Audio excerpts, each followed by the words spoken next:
Almost every single day, someone will say to me, Rich, is it still possible to breed shrimp for profit in 2025? And in my opinion, the answer is yes, it very much is still possible, but you have to know where to sell them because that is the key. It's not as easy as it used to be. In fact, breeding shrimp for profit in 2025 is actually a two-part problem. First, you have to know how to breed the shrimp. And second, you have to know where you're going to sell them. Solving one of these problems without the other either gives you a mass of shrimp that nobody wants or a bunch of customers who want to spend the money with you, but you have nothing to sell them. So in this video, I'm going to tell you how to solve both problems as well as answer the age-old question, how much should I sell my shrimp for? Hello friends, welcome back to the channel. If you're new here, my name is Richard and I've bred and sold thousands of shrimp over the years. Okay, so let's address problem number one, which is breeding enough shrimp to be able to sell them. So the first thing we need to consider is which shrimp are we going to breed to sell? And there are essentially two schools of thought here. There is the school that says you should breed a cheap shrimp. You should breed something like a bog standard red cherry shrimp, and you should turn over hundreds and hundreds and hundreds of shrimp every single week. And then there is the other school that says you should only breed high-end, the highest quality, the best shrimp you can possibly breed. And you should aim to sell those shrimp for as much money as you can. You would just have a smaller pool of customers to sell them to. Now, there are clearly pros and cons to both avenues. In my opinion, if you're new to breeding shrimp for profit, you should definitely aim at the budget end of the market. You should breed red cherries, blue velvets, orange realies, green jades, really any of the strains of Neocaridina shrimp. This is especially true if you're new to the industry, because to sell high-end shrimp, you typically trade on your name, on your reputation. And if you're new to breeding shrimp for profit, you don't have a name. You don't have a reputation to trade on. The basic strains of cherry shrimp are easy to source, easy to breed, and you'll find there's an almost endless number of people that want to buy them from you. That's exactly why my wife and I took that route when we first set up our shrimp breeding operation. We essentially just bred regular red cherry shrimp, not high-end shrimp, not special cherry shrimp, just bog standard cherry shrimp. And we had tanks and tanks and tanks of them. Why bog standard cherry shrimp? Well, we had so many people wanting to buy them. It didn't make sense to diversify. We just kept doing what was working, and breeding and selling regular red cherry shrimp worked an absolute treat. Now I know what you're thinking. Boring, right? How cool would it be to breed super high-end shrimp? How cool would it be to be the only people that have this strain or that strain? Or to be able to speak to your friends and say, yeah, I sell those shrimp for $150 a piece. I sell those shrimp for nearly $300 a piece. And yeah, that would be cool. That would be the best.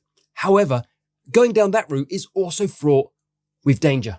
We chose to breed and sell cherry shrimp because they are in high demand. There are lots of people that want to buy them. Plus, if your colony gets a little stale and you need to essentially inject some fresh blood, you need to add 10, 12, 20 new shrimp to your colony to get them fired up again. It's much easier if you're breeding red cherry shrimp than it is if you're breeding super high-end strain. No one else in the world has got them. You don't know where you're going to get them from. What are you going to do? Your colony is going to die out. With us, if one of our colonies ever slowed down, ever really stopped breeding, we just buy another 50 cherry shrimp, chuck them in, lots of food.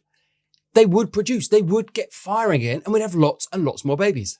Think of it a bit like McDonald's. McDonald's will sell you a Big Mac for $7 or $8. Could they sell high-end burgers at $40, $50, $60 a piece? Sure, they probably could, and people would buy them. Restaurants like that do exist. But what McDonald's go for is high turnover, lots of sales, hundreds and hundreds of people that come along and say $8, $8, $8, buy burgers from them. Whereas there perhaps be one or two people turn up and go, yeah, I'll pay $50, $60 for a burger.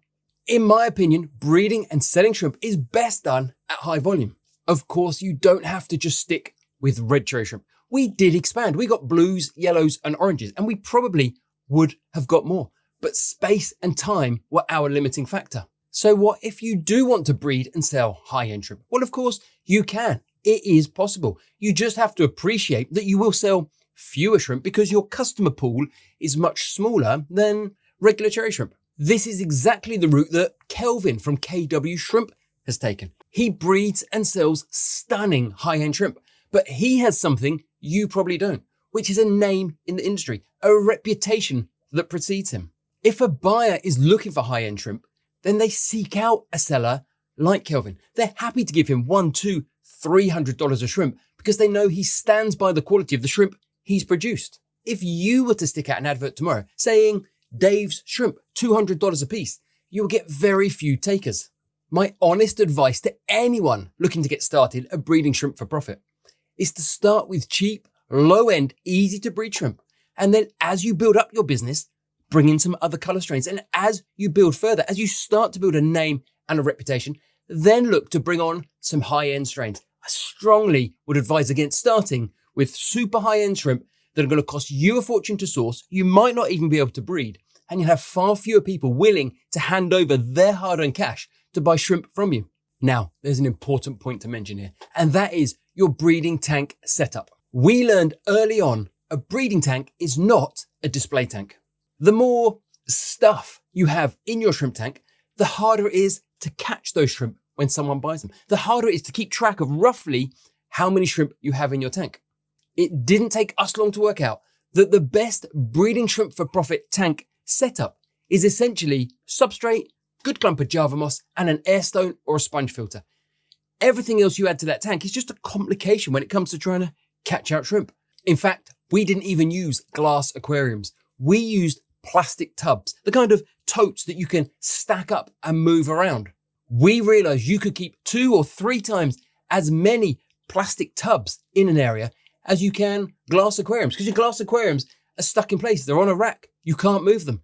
In our experience, plastic tubs are amazing for breeding shrimp. If you make your shrimp breeding tanks display tanks with rocks and pieces of wood and caves and lots of live plants, you will begin to hate your life when you have to catch out those shrimp. Believe me, I used to wake up, eat my breakfast, and then start catching out 20 or more orders of shrimp to box up and send out that day. When you have to catch 400 or 500 shrimp and bag them up into 15 or 20 different bags, and before you can catch every shrimp, you've got to move rocks and wood and plants, believe me, it becomes very boring very quickly. Okay, with all that said, once you have decided which shrimp you're going to breed, you'll need to decide where you're going to sell them. Now, back in the good old days, you would just slap them on eBay or Facebook. That's what we did. We literally just listed everything we had on eBay and cha-ching, cha-ching, cha-ching, the orders would just come rolling in. But certainly as we stand today, you can't sell shrimp or fish on these platforms. So you need to find somewhere else to sell your shrimp. Now, you have a couple of choices here. You can sell directly to the public, directly to the consumer. That's exactly what Mark from Mark Shelley Aquatics does. He breeds high quality shrimp and sells them to buyers all over the USA and Canada. Alternatively, you can sell into local stores or even wholesalers if you can produce your shrimp in high enough numbers. If you sell directly to the consumer, you tend to get more money per shrimp, but sell them in lower volumes than if you're selling to a store.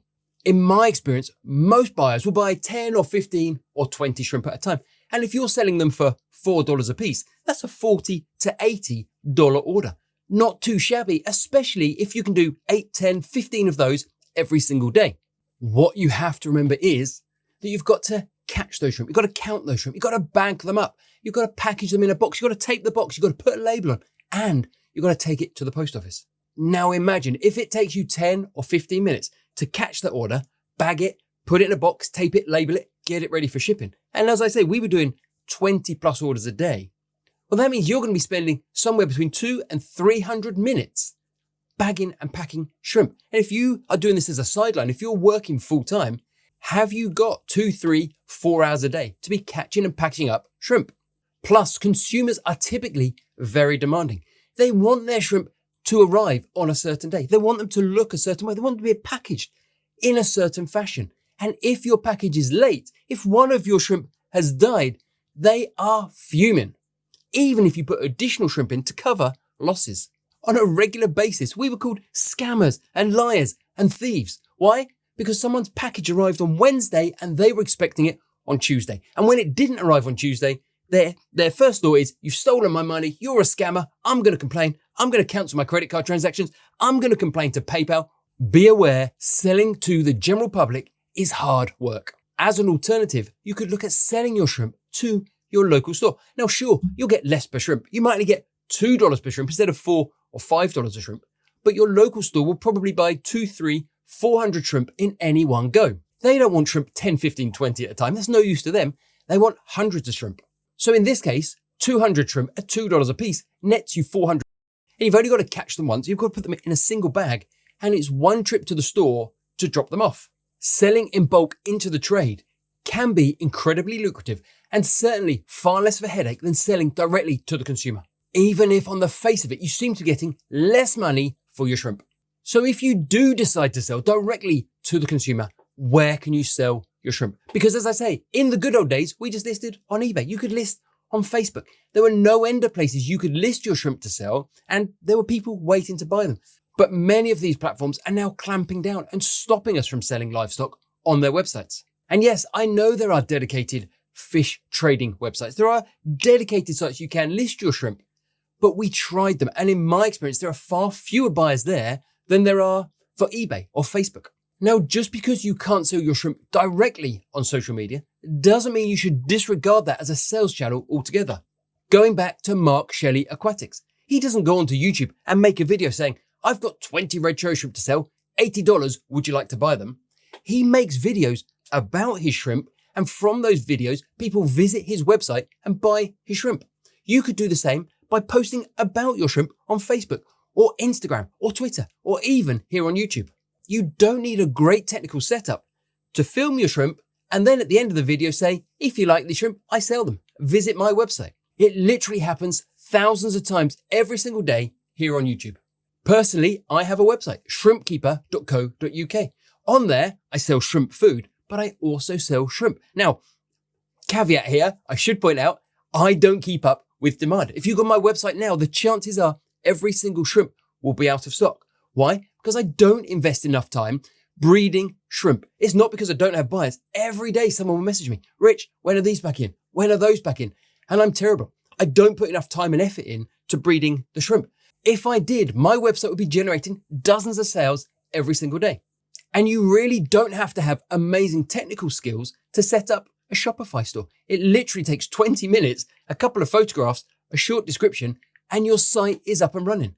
If you're breeding shrimp to sell, all you need is a Facebook, an Instagram, a YouTube account, a Shopify store, and you're done. In fact, you don't even need a Shopify store. You can say, if you want to buy this shrimp, email me and I'll ping you back a price list. And you can do a deal and you can take payment over PayPal. There really is no excuse for anyone saying, I don't know where I'm going to sell my shrimp. I breed shrimp, I can't sell them. In my opinion, there are still really good ways we can get our shrimp to the consumer. Now, if you find yourself in the situation where you're not entirely sure how to get your shrimp to produce more babies, then what you need to do is watch this video next. Thanks for watching.